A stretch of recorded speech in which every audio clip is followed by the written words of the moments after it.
vous allez bien. Bienvenue dans une nouvelle vidéo, bienvenue sur Helen's Universe. Aujourd'hui, j'ai décidé de vous faire une nouvelle vidéo sur mes lectures du mois de juin. Donc, au mois de juin, j'étais un peu en voyage. Je vous mettrai la vidéo du vlog, lecture, etc.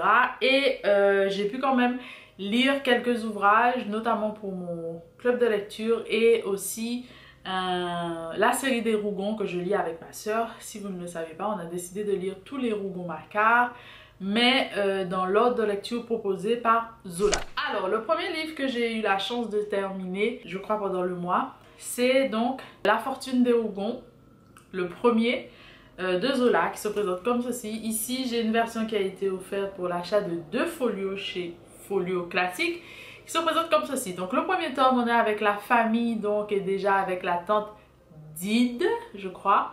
Donc, on revient sur comment elle est née, pourquoi elle a donc des enfants légitimes et illégitimes, parce qu'elle s'est mariée une première fois, son mari est mort, et ensuite elle a eu un autre...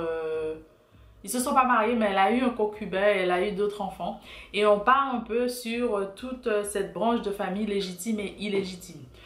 J'ai adoré cette première partie, si on peut dire ça comme ça, parce qu'on apprend beaucoup sur la famille, sur les mœurs à l'époque aussi, parce qu'il y avait aussi la Révolution, les républiques et pas mal d'autres choses. C'était vraiment intéressant. Et puis je ne vais pas entrer dans les détails vraiment de la famille, mais j'ai aimé voir aussi comment certaines personnes ont des... On parle de tard aussi beaucoup, c'est-à-dire, entre guillemets, j'aime pas trop ce mot, mais des vices, l'alcoolisme, pas mal d'autres choses. Et on nous montre bien comment cette famille a vraiment 2 branches qu'on dit légitime et illégitime, et comment c'était important à cette époque. Je pense que ça l'est encore important dans certaines familles ici ou dans certaines cultures. Donc voilà, j'ai vraiment beaucoup aimé, et puis je suis en train de cocher pas mal de choses après la lecture. C'est un petit dossier, on appelle ça notice, où il y a pas mal de choses, la vie de Zola, comment il est arrivé à être aussi à la fois, parce qu'il a une écriture particulière, parce qu'il a fait du journalisme aussi. Il a commencé par écrire pas mal de choses qu'il n'a pas publiées, il a fait du journalisme, et ensuite il a aussi beaucoup travaillé dans l'édition et pas mal d'autres choses. Donc c'était vraiment très intéressant. C'est vraiment quelque chose que je recommande si vous aimez les histoires avec beaucoup de personnages, si vous aimez les histoires avec des générations et des générations.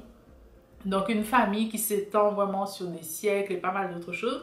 Donc là on va continuer. Alors dans l'ordre de lecture, je crois que c'est le prochain, ce sera quoi le prochain? Le prochain, donc, ce sera Son Excellence Eugène. Je crois que ça s'appelle comme ça. Et j'ai hâte, j'attends juste que ma soeur soit prête, etc. Parce que moi, j'ai un peu mangé ma lecture. J'ai été super vite. En même temps, j'étais en vacances. J'avais pas envie de faire autre chose que de me reposer et de lire. Donc, j'ai terminé plutôt vite, entre guillemets. Ensuite, j'ai continué, je pense, où j'ai lu de biais, je sais pas. Avant que les ombres s'effacent de Louis-Philippe d'Alembert, ici aux éditions Point Grand Roman. Alors, c'est une lecture qui était la lecture du mois de mai et juin pour mon club de lecture, il me semble. Et du coup, j'ai eu la chance de terminer cet ouvrage aussi en vacances et j'ai vraiment beaucoup aimé. Ici, on part avec le jeune Ruben qui est en Europe, en Pologne.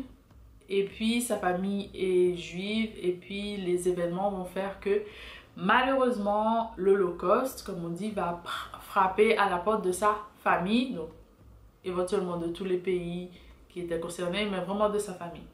Ils vont devoir se dispatcher et partir un peu partout, on va dire dans le monde, pour pouvoir échapper à tout cela. Et lui, il va finalement se retrouver donc en France. Il va côtoyer la communauté haïtienne qui était vraiment très différente, notamment avec des ambassadeurs qu'on n'appelait pas vraiment des ambassadeurs à cette époque.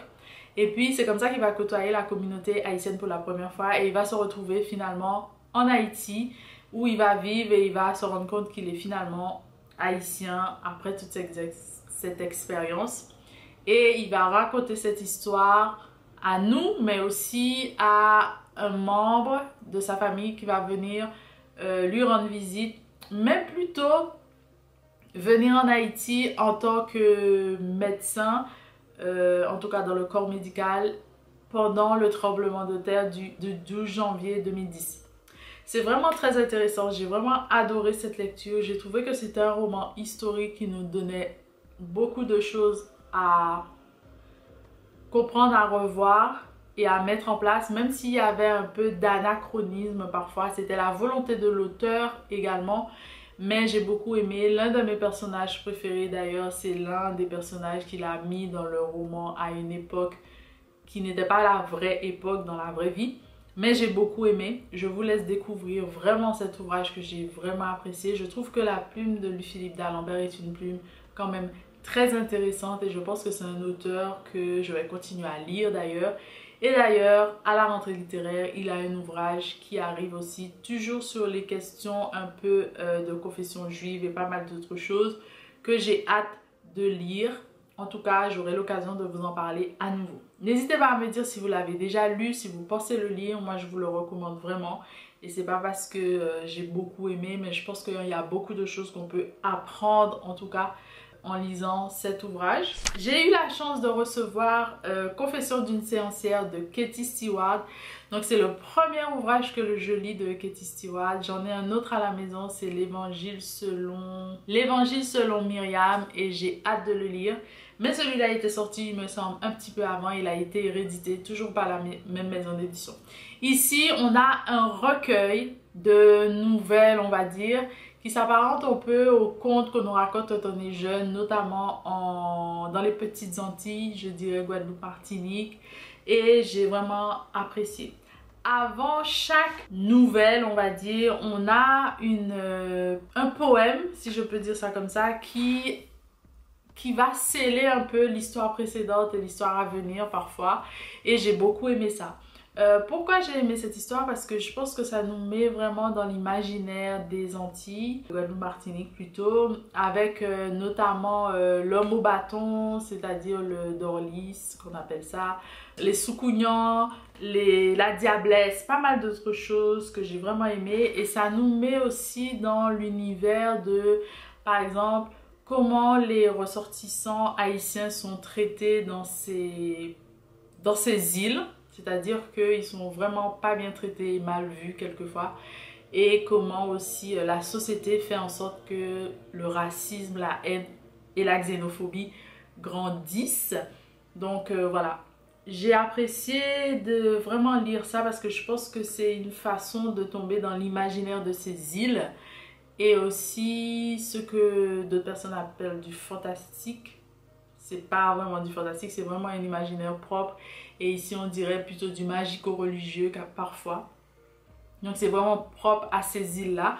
Je reviendrai avec une chronique très bientôt que je prépare. Je ne suis pas suffisamment prête à laisser partir ma chronique. Mais quand ce sera fait, vous serez au courant de toutes les façons. En tout cas, je recommande. Et puis, j'ai aimé le fait de parler de confession d'une séancière, parce que le mot séancière a une connotation particulière que j'aime beaucoup et qui m'a fait grandir dans un autre thème que j'ai envie de vous présenter après. En tout cas, je l'espère. Si ce n'est pas cette année, ce sera les années à venir parce que on va dire que j'ai un peu beaucoup de choses en même temps. Donc, je préfère prendre mon temps pour faire certaines choses au lieu de faire tout et de pas forcément bien les faire. Voilà. Et à la fin du mois, du coup, je crois que j'ai lu jusqu'au dernier jour du mois de juin. Je crois que j'ai terminé Un après-midi sous la neige de Samer Nou aux éditions Tropisme Édition. Toujours pour ma collaboration avec cette maison d'édition. Donc je remercie vraiment cette maison d'édition de me faire rencontrer déjà une nouvelle plume, donc en premier roman. Il est né au Liban, cet auteur, il est venu en France pour ses études et pas mal d'autres choses. Il travaille aussi dans tout ce qui est cinéma, donc c'est-à-dire qu'il a rédigé un mémoire sur le désir homosexuel dans le cinéma égyptien et il réalise des courts-métrages. Donc j'ai trouvé intéressant de voir aussi comment il écrivait. J'ai trouvé que c'était une plume particulière comme vous pouvez l'imaginer parce qu'il écrit des courts-métrages.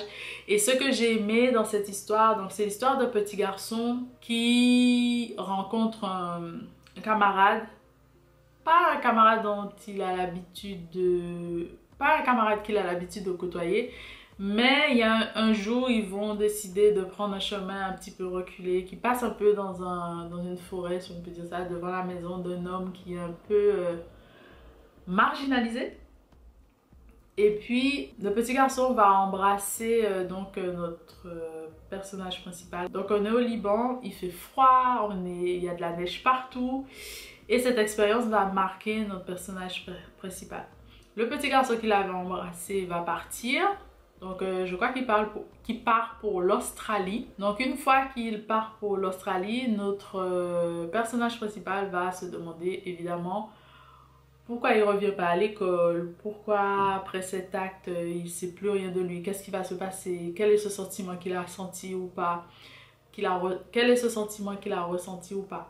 Donc voilà, il va se questionner pendant un bon bout de temps et pendant tout ce questionnement, on va voir comment le pays est bouleversé, notamment tout ce qui va se passer, je crois, au nord du pays, au sud ce sera différent.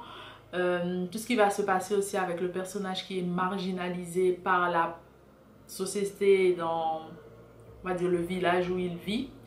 C'est un homme qui se raconte, il a de la palabre, si je peux dire ça comme ça, je ne sais pas si c'est vraiment une expression, mais il parle beaucoup, il raconte beaucoup de choses, il dit qu'il a voyagé, qu'il a été en France, il raconte ses expériences aussi, notamment érotiques, si je peux me permettre de dire ça comme ça, que ce soit avec des femmes ou autres. Et puis malheureusement cet homme a une mauvaise réputation et les parents et la société trouvent que ce n'est pas bien que de jeunes garçons soient toujours dans la boutique, dans un lieu avec un homme de cet âge et qui raconte des choses et qui semblerait être fou entre guillemets. J'ai trouvé ça très intéressant, vraiment. Je m'attendais à avoir plus sur ce qu'il a ressenti pour son camarade qui l'a embrassé. Je m'attendais à avoir plus sur qu'est-ce que ce camarade est devenu en Australie. On aura des nouvelles de ce petit camarade après, mais je vais vous laisser aller découvrir tout ça. C'était peut-être ma seule petite déception de peut-être avoir plus sur ce camarade. Et peut-être aussi sur... Même s'il était jeune, ce qu'il a ressenti, ce qu'il va faire après. Mais on a eu plus un étalage sur la vie de ce monsieur qui les a aidés à grandir, qui les a nourris d'histoires et pas mal d'autres choses.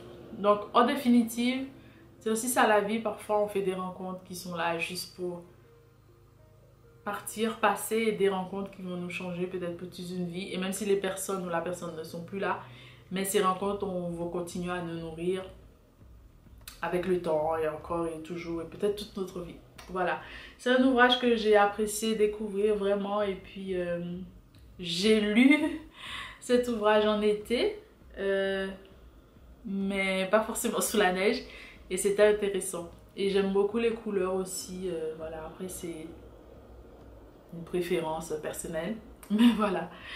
Voilà, ce sont ces ouvrages-là que j'ai eu la chance de lire. Je reviendrai avec mes lectures de juillet, évidemment, très bientôt en tout cas, je l'espère. J'espère que cette vidéo vous aura plu.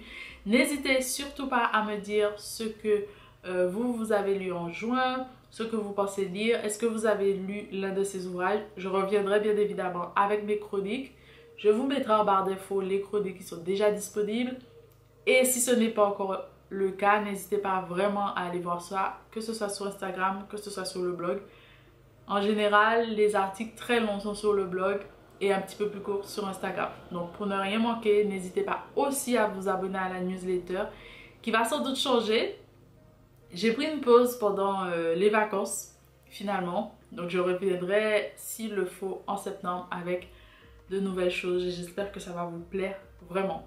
Voilà, je vous souhaite de très bonnes lectures, je vous dis à très bientôt, je vous embrasse, Kabira. Bisous.